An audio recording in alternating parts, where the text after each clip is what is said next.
deep sleep, worries sweep. Welcome to deep sleep, where ancient wisdom meets modern rest.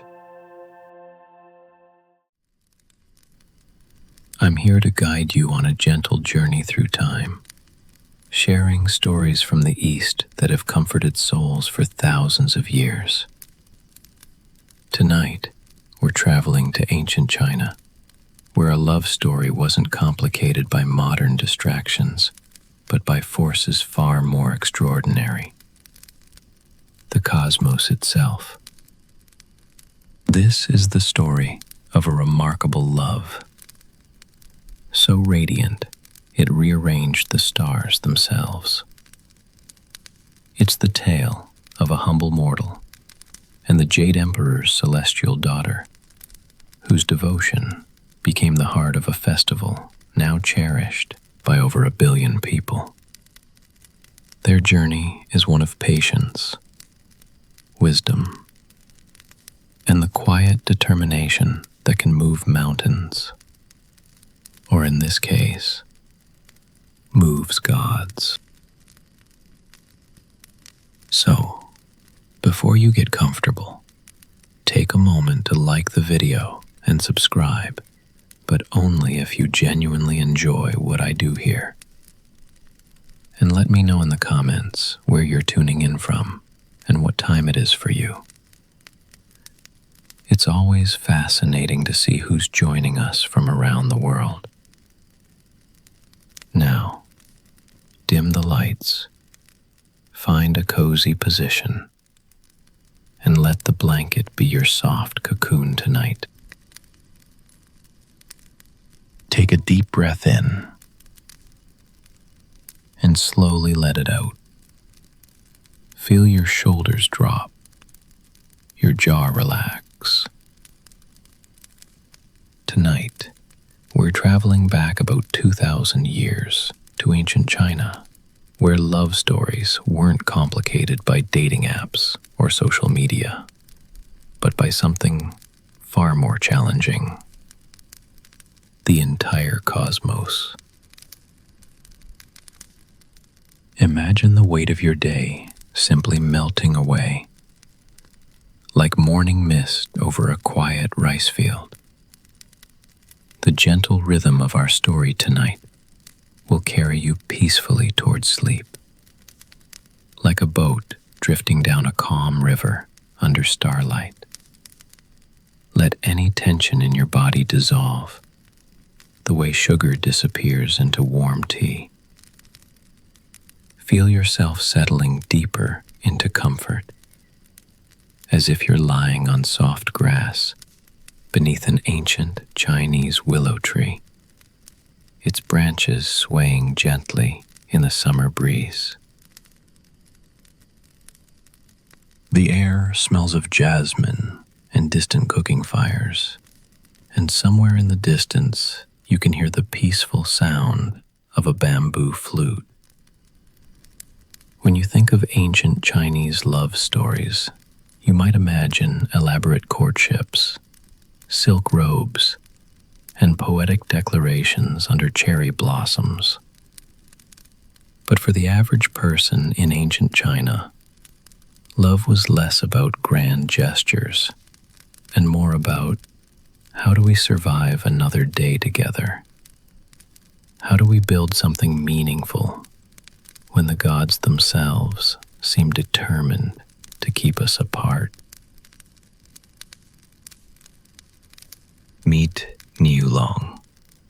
In modern terms, his job title would be an agricultural specialist, or maybe livestock management consultant. But in ancient China, they just called him what he was: a cowherd.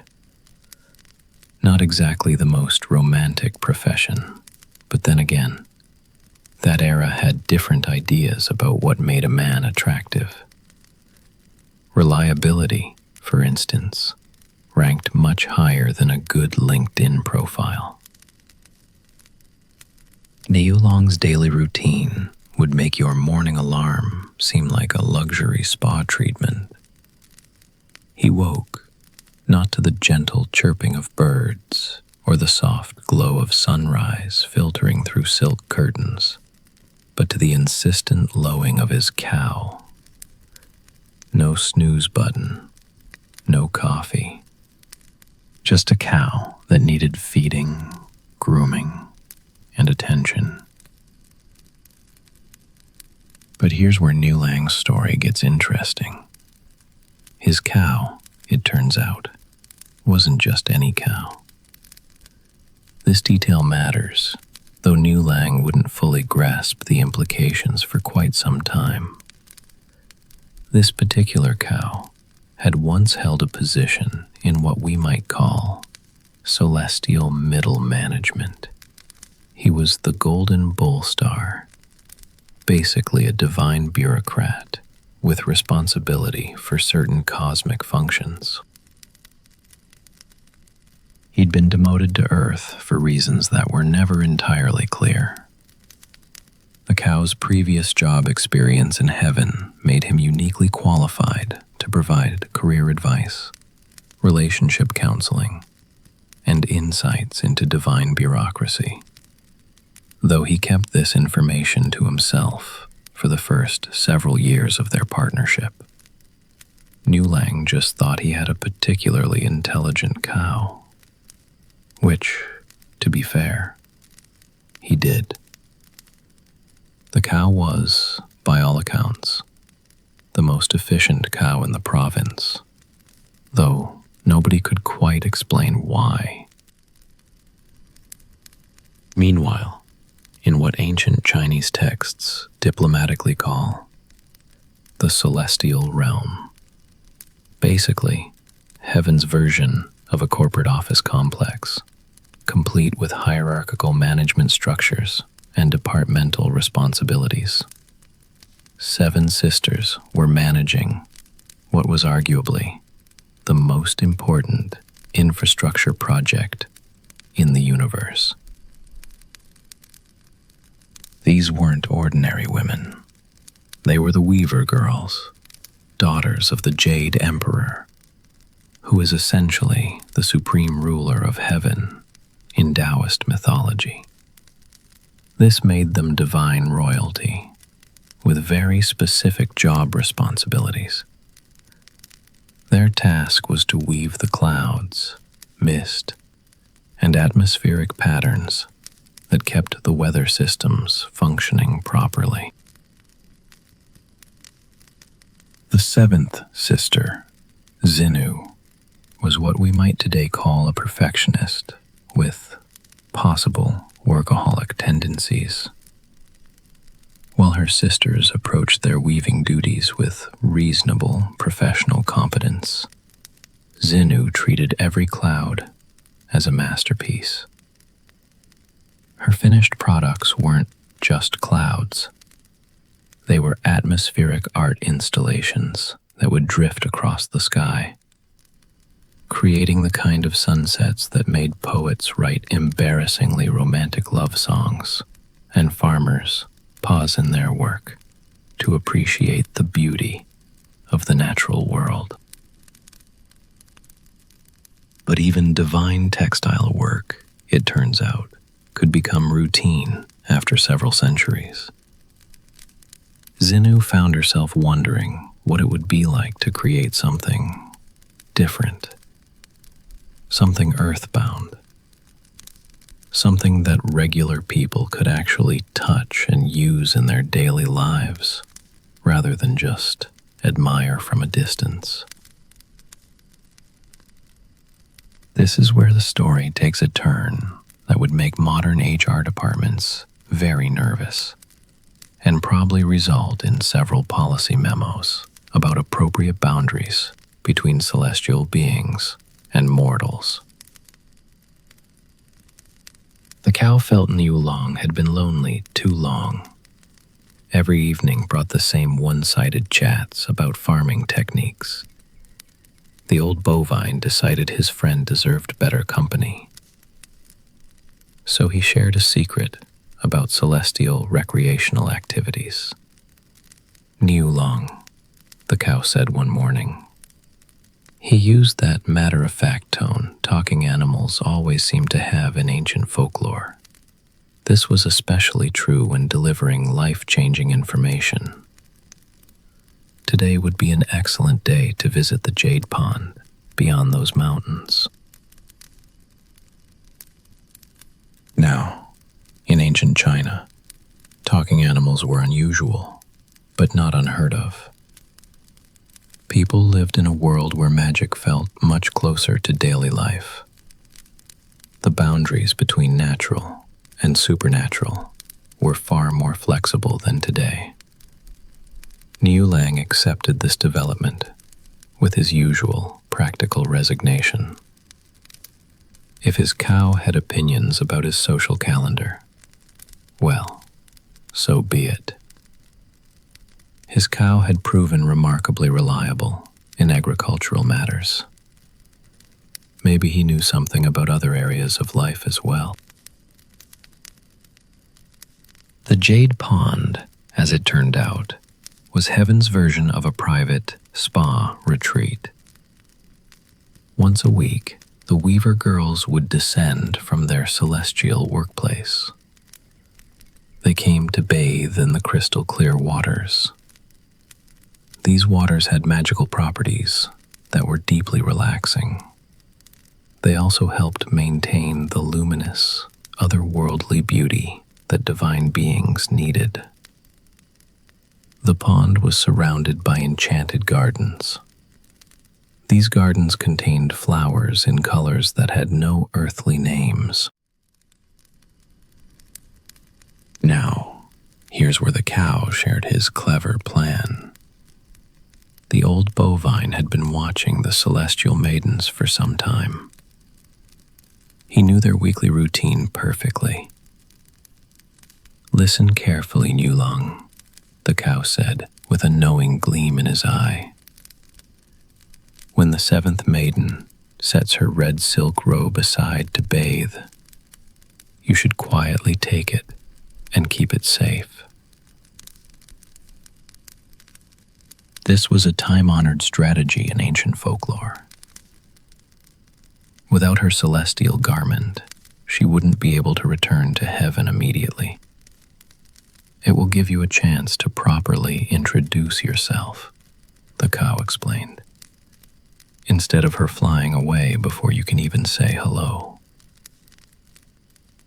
In the magical world of fairy tales, such plans were considered quite ingenious. After all, how else was a simple cowherd supposed to meet a divine being?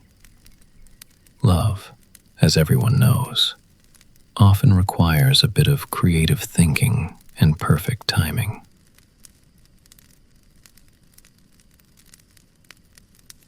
So Niulang walked to the Jade Pond.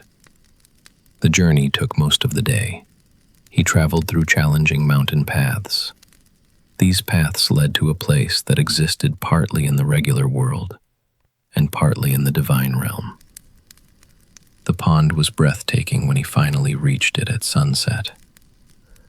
The difficult journey suddenly seemed not just worthwhile, but necessary. Niulang hid in the tall reeds around the pond's edge and waited. Then, just as the cow had predicted, something magical happened. 7 figures descended from the sky with ethereal grace. They moved as if gravity were merely a suggestion. The Weaver girls removed their celestial robes and entered the warm water. They laughed and talked like old friends. But Zhinü was different from her sisters.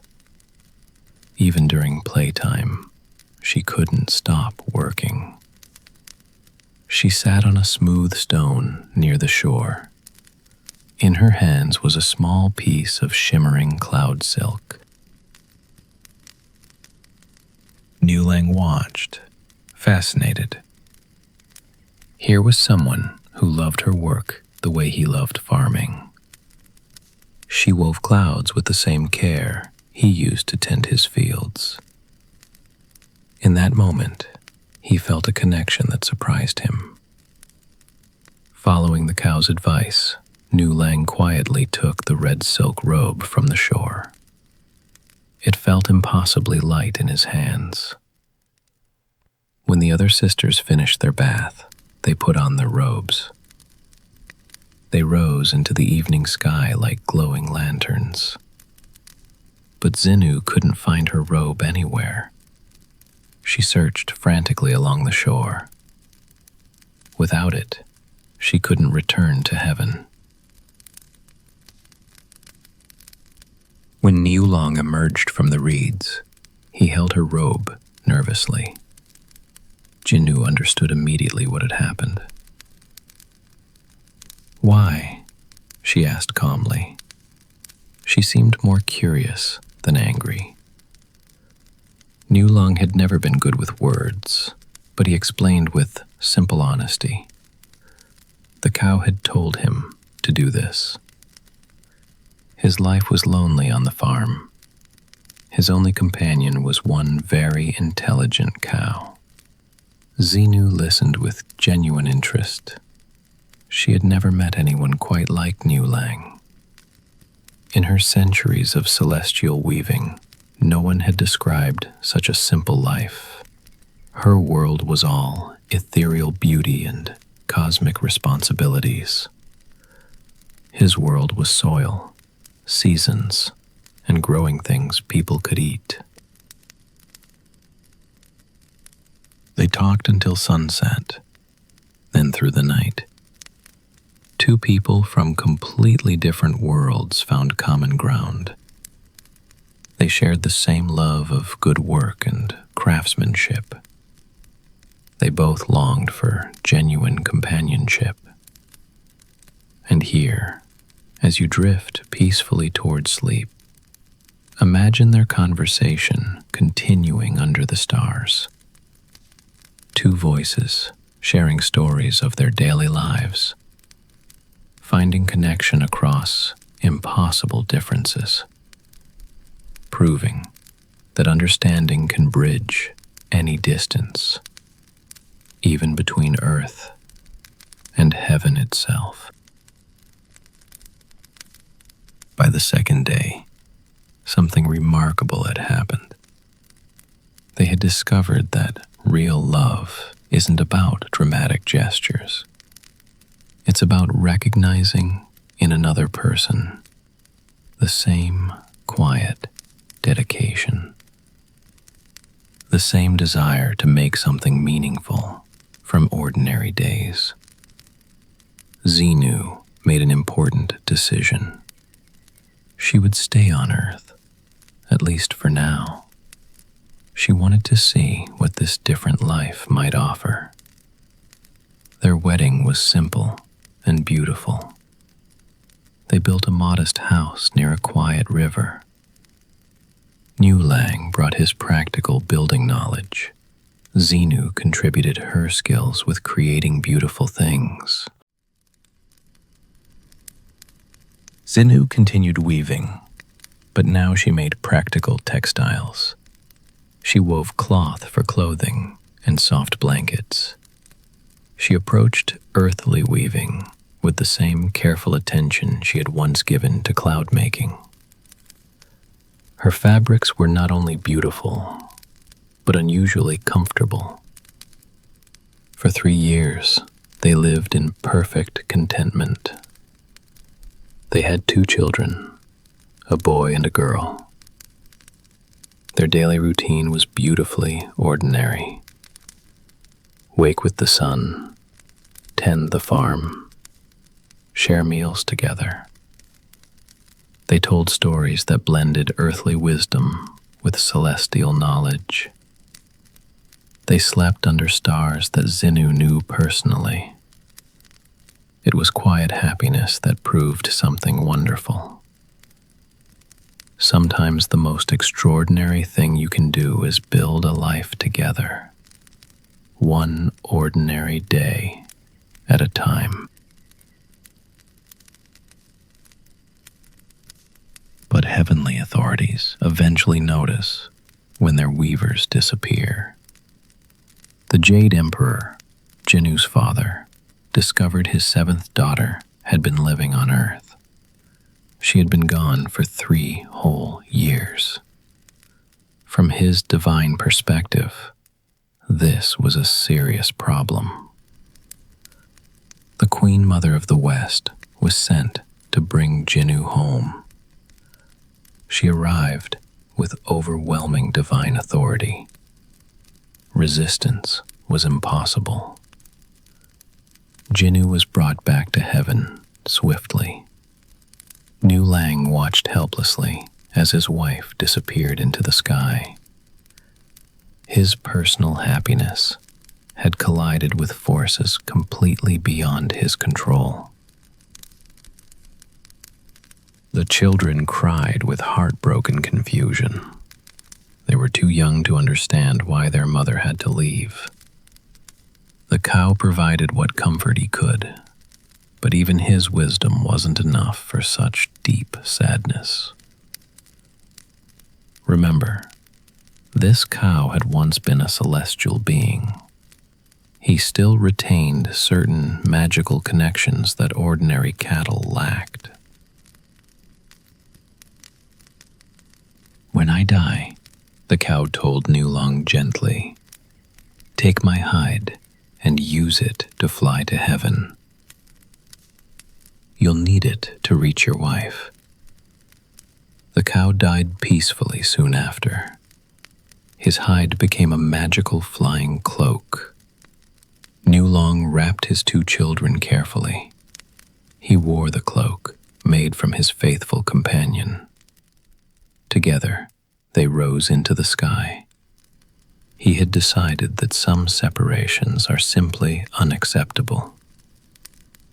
Flying was exactly as disorienting as you might expect. Niulang had no previous experience with aviation. He also had 2 confused toddlers with him. But love creates its own navigation system. He found Zhinü at her celestial loom. She was weaving clouds with mechanical efficiency. Her heart was clearly elsewhere. She fulfilled her duties while longing to be somewhere else entirely. Their reunion lasted only moments.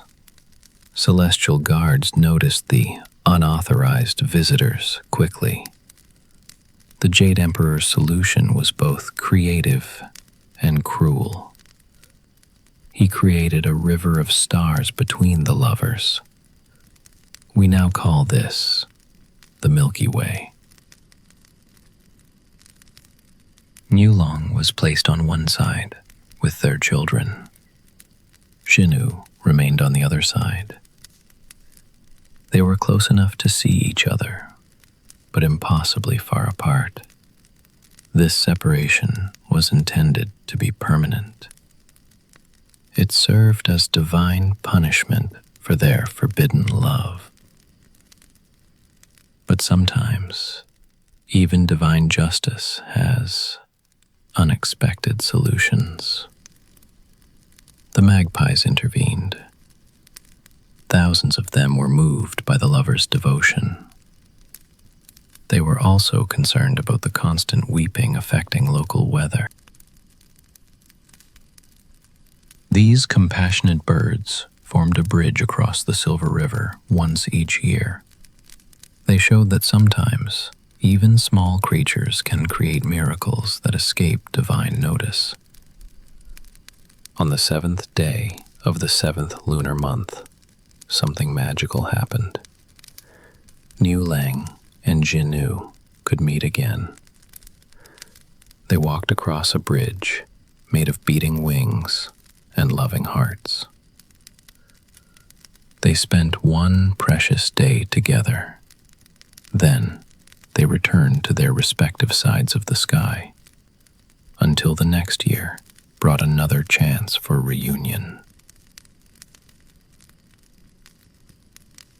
And so they do, every year, for eternity. Their love story became the foundation for a beautiful festival, the Festival of the Double Seventh, is celebrated across China as a day for lovers. This festival is known today as Chinese Valentine's Day. People make wishes and remember that patience can be a form of devotion. They believe that some kinds of love are strong enough to move mountains, birds, and even gods. You can see them there if you know where to look. On any clear night when the stars are bright, look up. Vega is the Weaver star, and Altair is the Cowherd star. They are separated by the bright river of the Milky Way. They wait patiently for the 7th day of the 7th month. Then, thousands of magpies will once again bridge the impossible distance between duty and love. It's a love story that requires tremendous patience. But then again, the best love stories usually do. And perhaps, as you drift off to sleep tonight, you can find comfort in this. Above you, two lovers are demonstrating that patience itself can be devotion. Some promises are worth keeping for eternity.